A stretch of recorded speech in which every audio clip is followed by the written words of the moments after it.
किसान भाइयों नमस्कार। मैं हूं दशरथ धाकड़। आप देख रहे हैं डी फार्मिंग यूट्यूब चैनल।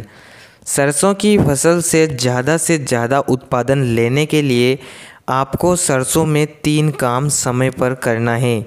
किसान भाइयों, सरसों की अगर आप ज़्यादा पैदावार लेना चाहते हैं तो इस वीडियो को आप आखिर तक देखें। इसमें आपको काफ़ी महत्वपूर्ण जानकारी दी जाएगी। अगर ये तीनों काम आप कर लेते हैं तो आपको सरसों की खेती से ज़्यादा उत्पादन लेने से कोई नहीं रोक सकता। पूरी जानकारी के लिए वीडियो को आखिर तक देखते रहिए। चैनल पर नए हो चैनल को सब्सक्राइब कर दीजिए ताकि आगे भी आपको इसी प्रकार की वीडियो की जानकारी मिलती रहे। तो चलिए शुरू करते हैं।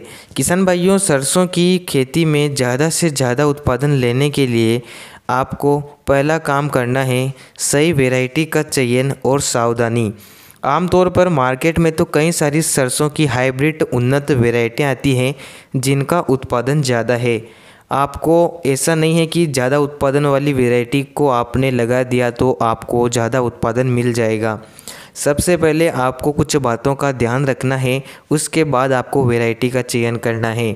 जैसे कि आप किस क्षेत्र में सरसों की बुवाई कर रहे हैं, आप कितनी सिंचाई सरसों में कर सकते हैं, आप अगेती खेती कर रहे हैं या पछेती खेती कर रहे हैं, इन सभी बातों के आधार पर आप सरसों की वैरायटी का चयन करें।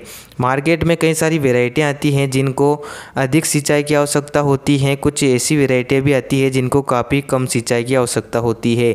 तो यह आपके ऊपर निर्भर करता है। इस हिसाब से आप अगर सही वैरायटी का चयन करते हैं तो आप ज़्यादा से ज़्यादा उत्पादन ले सकते हैं। इसके अलावा बुवाई का सही समय। अगर आप सरसों की खेती से ज़्यादा उत्पादन लेना चाहते हैं तो आपको सही समय पर बुवाई करना होगी।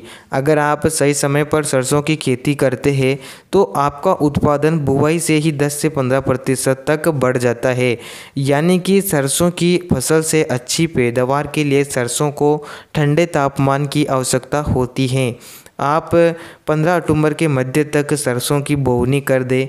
आप ज़्यादा पछेती सरसों की बुवाई ना करें। इसके अलावा आप ज़्यादा अगेती भी सरसों की बुवाई ना करें।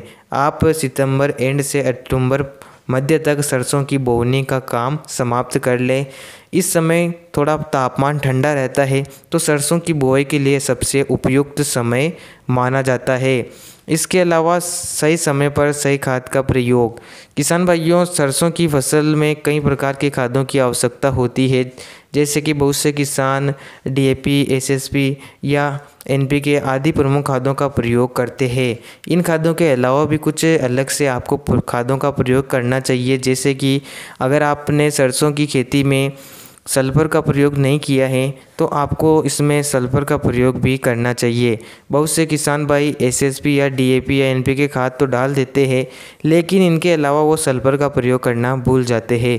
तो आप सल्फ़र का प्रयोग भी करें जिससे आप अपनी फसल में सभी प्रकार के पोषक तत्वों की पूर्ति कर सकते हैं। तो किसान भाइयों, अगर ये 3 काम आप समय पर कर लेते हैं तो आप सरसों की खेती से ज़्यादा उत्पादन ले सकते हैं। उम्मीद करता हूँ जानकारी पसंद आई होगी। वीडियो को लाइक अपने किसान भाइयों के पास शेयर करें। धन्यवाद। जय किसान।